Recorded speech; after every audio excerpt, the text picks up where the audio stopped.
Magandang araw po. Ito po ang aming DTF machine dito sa 888 Bacolod. Na may total meters na 100. Ito po ang printer head area.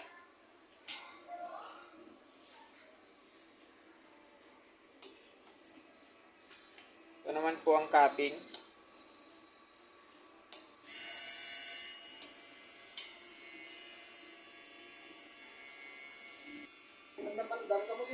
Head clean.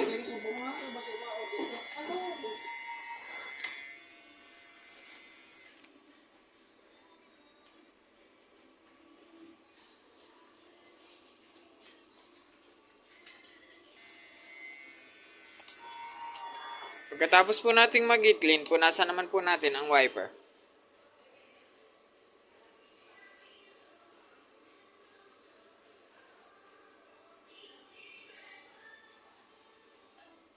Nozzle check.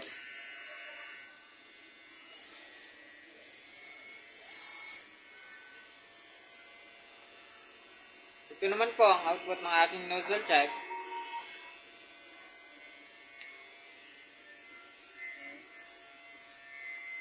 Ito naman po ang aking ink tank area. Tama lang po ang ink level nila.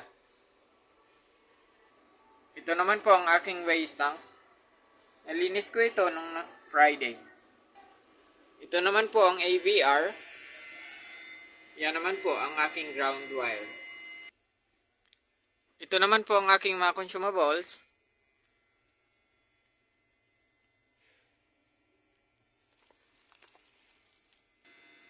Ito naman po ang aking daily production log.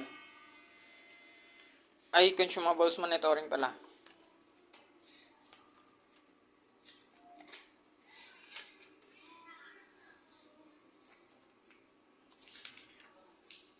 Ito naman po yung daily production log.